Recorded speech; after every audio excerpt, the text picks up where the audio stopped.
মোর মাথার ভেতর খালি একটা জিনিসে করতেছে, কোন দিন থেকে যে দেখা না পাবো 10,000 টাকা, আমি 1,000 টাকার লাভ 10,000 টাকা নিই। টাকা ঢুকে নাই, মাইয়ে তো বাজার করবে আর কইছে। এখন কি করং, যাং বাজারত দেওয়া কায়ও বাকি দেয় না না দেয়, কাম করি এলা টাকা দিন। পাইছো রে, তোর যে আমি 1,000 টাকা দিছিলু 10 বছর আগত, লাভে সুদে মই নিম, মনে আছে তো? 1,000 টাকার লাভ 10,000 টাকা নিম 10 বছর থেকে আছে, এটা তো বুঝছিস, কথা মনে আছে তো? তাইলে এলা মুই তো 10,000 টাকা আর আগের 1,000 টাকা মোট 11,000 টাকা নিম। যদি এলা টাকা না দেয় তোকে আমি বান্ধি, এলা টাকা দিব কি না দিব সেই কথা খাওয়া। বাবা, মোর তো টাকা নাই, মুই তো বললে কিছু শুনবেন না, মুই তোকে এলাই বান্ধি মানিস, তোর টাকা দিয়ে তো কাজ দিয়ে দেয়। বাবা মোক মাফ করে দাও, মুই 2 দিন থেকে না খাই আসো। আজকে বাজার করবার গেছিস, বাজারত দেখুন কায়ও বাকি দেয় না না দেয়।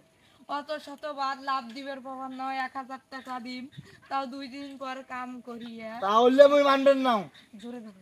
হইলে মুই মানবেন না, তোর হইলে নাটক মুই না শোনো, দাদু দাদু, মুই 10,000 টাকা নিম। মুই বাবা শেষ বাবা। কি হয়েছে রে, এত চিল্লা চিল্লি কে? আরে ভাই শোনো তোমরা কাহিনী যে, মুই 1,000 টাকা আছে আজ থেকে 10 বছর আগত, মোর টাকা দেয় না, এখন এই জন্য মুই বান্ধি দিছে, যাই সুপারিশ করে তাকে আমি টাকা নিয়ে ছাড়ি দিন। আচ্ছা লাবিব, তুমি এইটা সমাধান করো, আমি আসতেছি। এরা কি মাপ টাপ করা যায় না? বাপ সাহেব এরা তোমরা যেটা কারণে আমি সেটা মানি নেবো। আর গরিব মানুষ যদি কাটাকাটি করি, দেখো কয় টাকা নেওয়া যায়।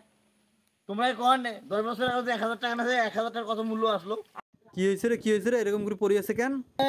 এতে মুই এই যে 1,000 টাকা পাচ্ছি 10 বছর আগে, ভাই তোমরা বিচার করে দাও, মোর টাকা দেয় না, আসলও দেয় না, লাভও দেয় না, এরপর লাভের উপর টাকা। বাবা বাবা বাবা বাবা ওঠেক ওঠেক, বাবা বাবা বাবা ওঠেক। তোর কি হয়েছে রে, ইয়াকে এরকম করে বান্ধিস কে? আরে এ বান্ধি না বেলে টাকা মুই। এ কি হয়েছে খুলি কথা? 10 বছর আগে 1,000 টাকা নিয়েছিল, ওই এখন বলে 10,000 টাকা লাভে আসলে হয়েছে। আমি তো গরিব মানুষ, মুই দিবার পাবার না, মুই কইতাম তোমার আসল 1,000 টাকা 2 দিন পর কামিন করে দিন, তোমরা মানে না। এত গরিব মানুষ রে, এত খাবারে বানে 1,000 টাকার জন্য এরকম করে বান্ধিবু, তোর তো এটা উচিত হয় নাই। আমার টাকা না দিবেন না, আমার টাকা না। এখন তুই কি করলে খুশি হবো কথা তো? হ্যাঁ, তোমরা যেটা করেন মুই সেটা মানি নিম, মুই যেটা বিচার করবি সেটা মানবো। সেইটা মানি নিম। তোর কথা তাই 1,000 টাকা নেছে, এত গরিব মানুষ খাবারে পায় না, ইয়ের পক্ষে 1,000 টাকা লাভ 10,000 টাকা দেওয়া অসম্ভব। যেহেতু সুদ খাওয়া হারাম, তাই তুই এক সুদের উপর দিয়ে তুইও একটা অপরাধ করছিস। তাই আসলে 1,000 টাকা 1 সপ্তাহের মধ্যে এত দেবে তার রিস্ক মুই। আর দুদিন ধৈর্য ধরার জন্য উপর হিসেবে কাইলে 1,000 টাকা মোর পক্ষ থেকে পাওয়া যাবে, তুইও খুলি দে।